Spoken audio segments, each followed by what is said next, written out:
Chris McBurney. Some of you may know me, some of you may not. We run McBurney Livestock Equipment out of Newcastle, Kentucky, just right up the road. I'm here today to talk to you about working facilities. A year or so, Jared here at Fox Hollow, we kind of had a conversation about some of their working facilities, and we kind of started planning and putting some projects together. So we're going to talk about that a little bit today, but also we're going to talk about back pens and, handling cattle. Everybody in here's probably got a squeeze chute, and it don't matter if it's what color it is, and it don't matter if it squeezes or if it's just 4 posts and a head gate or a couple of gates, but you got a way to hold the animal while you're doing them.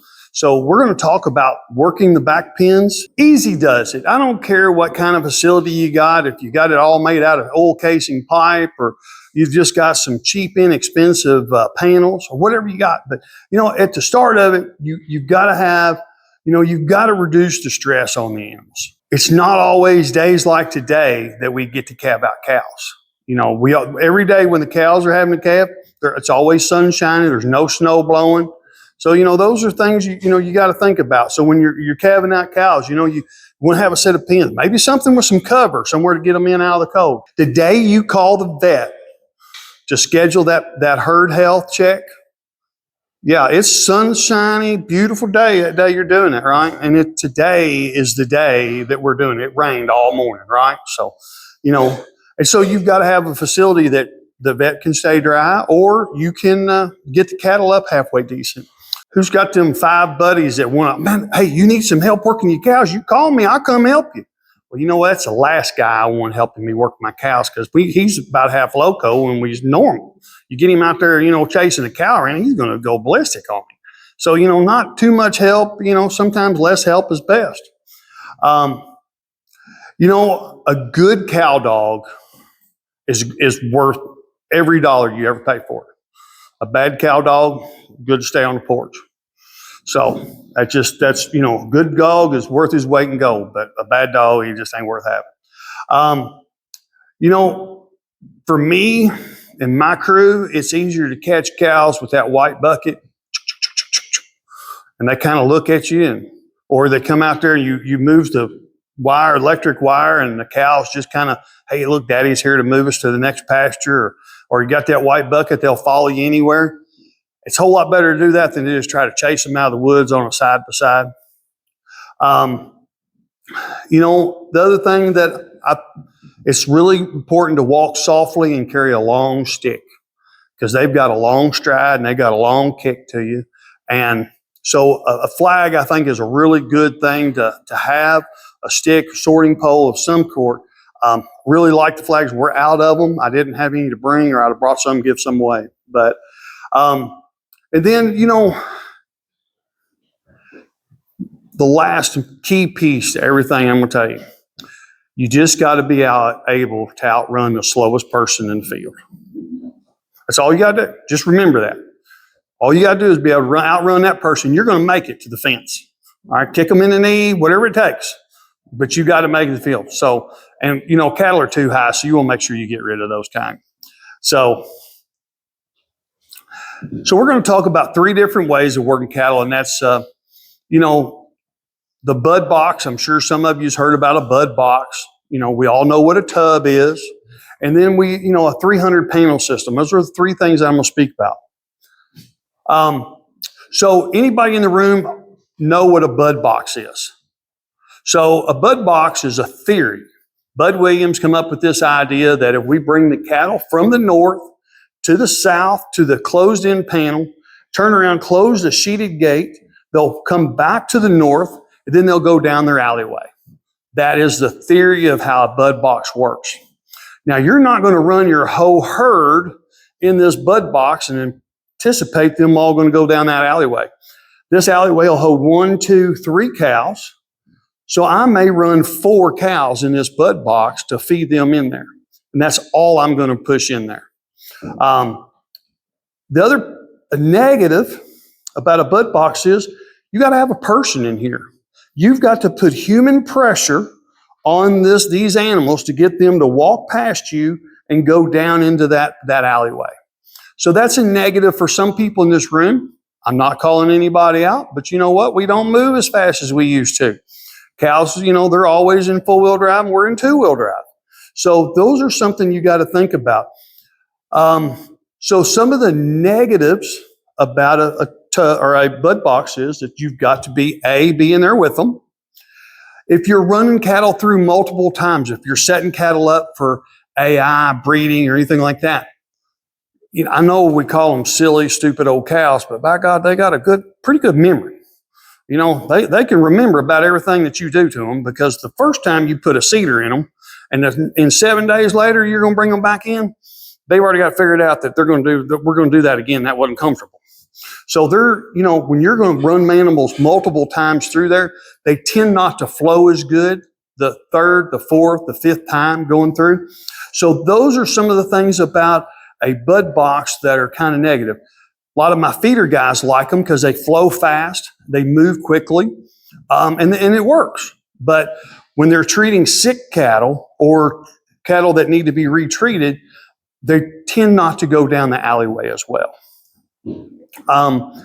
So what is the right size for a bud box? So typically we build if I'm going to build a bud box for someone, I want it at least 12 feet wide by 24 foot deep. So that gives you plenty of room for that animal to get around you. They've got plenty of room to go to the back of the pen, turn, and they move and they go down the single alleyway. If we're going to do a twin alleyway or a double alleyway, let's make it a little wider, 14 by 28. The ones that are going to be in the hospitals or the feed yards are going to be the bigger ones. And then you're going to have a slanted gate at the end that's sheeted. Those cattle are going to flow through. There is no perfect size. If it works to fit in your barn to be 11 foot by whatever, just make it work. But it does work. It just takes, it's just some panels. We did a field day here 10 years ago, and a guy piled up a bunch of panels. And while the professors and the doctors and everybody's talking, we're over here building a makeshift work facility out of a bunch of panels that he had on 2 tobacco wagons. When we got done, we had a bud box. We used one of the drug company's tarp to put over the end gate. We brought the cattle through, and when we were done, we ran the cattle through the system, through that bud box, into a little alleyway into the chute. And it was a lot of fun. That was a lot of work, but it was a lot of fun. But I did have help there to help me, so that was pretty good. So we all know what this is. This is a sweep tub system. So does anybody see a problem with this at all? It's a pretty nice looking little system. You got a few cows there, better than that old wooden alleyway they had over there. They've advanced. But one thing that I do not like about this tub, and that's this little corner right here. Oh yeah, it does work. The little tub right here. So now typically we had all of those cows in this tub. That first black one, her head would be here, her butt would be across that alleyway, and everybody else would be looking at you. Is that kind of the way you all see that happening? That's how I see it happening in my place. And that's what I've seen happen many a times with that. So when I design a tub system, we come in, I put a V-trap or some kind of eliminator gate, or make this post come over to here, make it narrower so we can get those cattle to flow down. And this is what we call a 300 panel system. So basically, very simple, just a series of gates. You bring the cattle through. These gates are all turned up this way. They close in behind one another. They push the cattle out. You could put a single chute here, an alleyway. This system works really good in tobacco barns. And the other good thing about this system is you've got a couple of really strong heavy-duty pins that are made here. So if you've got a prolapse cow and you've got to go to work or you've got to go somewhere, you put that there and doc shows up and they're able to tend to take care of the cattle, or, while you're not there, you've got a nice system there. So this is a nice, just a sweet little system that works. That system alone is about $9,800. So if you're looking at buying something that's just going to fit in the corner of your barn, it's all heavy duty, 14 gauge round tubing. It's got a 5-year guarantee on all the panels. They're going to last. And so those are that 300 panel system works. So here at Fox Hollow, and I'm going to speed up a little because they said we're eating at 6:30, so I don't know when that wagon's coming. Oh, we're going to push it back? Well, not a lot, but. So I can talk slower then? You just go. Okay. So when Jared and I had this conversation a year ago, we were just talking about some different things that they had going on here and what they wanted to change. And so when they asked me to speak, it's like, hey, well, that'd be great. Well, we don't have anything here built to show. And I'm sure they drove you by the cattle pens and you kind of seen where they were at. So we're just talking about they wanted to have a bigger catch area to be able to catch the cattle, and then have some smaller runway pens to be able to sort the cattle through, and then have a bud box to run the cattle in, to run them down the alleyway and work them through the chute. And then that same bud box, we're going to utilize that same bud box as a loadout. So this general area up here, when you came down that road, this is more of a flat area. This is the area that we're looking at possibly utilizing. When this facility was probably, so this is one large field on the other side. So how many, we're all guilty of this. I'm really guilty of it. I got one place we use twice a year. And I go over there and I open up the gates and I let the cows go in there and I let them tromp and eat all that stuff down. Hopefully they do that. Because if you go over and try to work cows through that, that's just a nightmare trying to get them, find them. But, the wood, the wire panels, those work, they just need a lot of maintenance. And then, funneling these up. These locust trees, they're probably 3 years old, I would say. Because they grow rapidly, as fast as they can. That was kind of a joke, you have a locust tree today, a little stub over there, you trip over it. 2 years from now, it's making shade. These are things that when we're designing our pen setup, we need to think about it, because now we've got a lot of shade there. Today it rained. It's got a lot of grass out there, but it ain't going to take long because they're in 4-wheel drive and we're in 2-wheel drive. So they're going to make just a mess out of everything, trying to flow them through. And it's shaded. And one thing that I do not like doing, as they load their back of their system there, they come up that hillside. One thing that cattle does not like to do, they do not like to walk up a hill, being pushed in a working system. They don't want the flatter you can make it or have it all on the same plane, you're a whole lot better off. So this system walking up that hill is going to be really quick. It's going to get really hard on you. You imagine trying to be out there today and we've had a couple inches of rain and they've made a mess out of it and you're trying to walk up behind them. So this area here, they had cattle on that pasture over there. This is just basically a transition. So we're still going to use it as a transition area, but we're going to make our catch pen up in that more of that flat area. More of that I was just trying to get some better pictures of how that was going to move up through there. But as you're standing back further, it just moves in. And, when this was probably put in, I don't know however long all that's been there, 20 some years, those trees weren't there, that you didn't have as much shade there. So you had more, ground stayed drier and wasn't shaded as much. Just more pictures of what we're going to change and how we're going to move some stuff around. And so this is a kind of a pencil drawing layout of what we're going to do. So we're going to have a larger common area to gather the cattle in. We're going to have some multiple runways.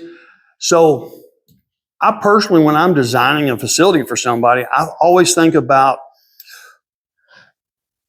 when I make it 12 foot wide is about the right size. If you're on horse or but if you're on foot, 10 to 12 feet is about the right path width for those.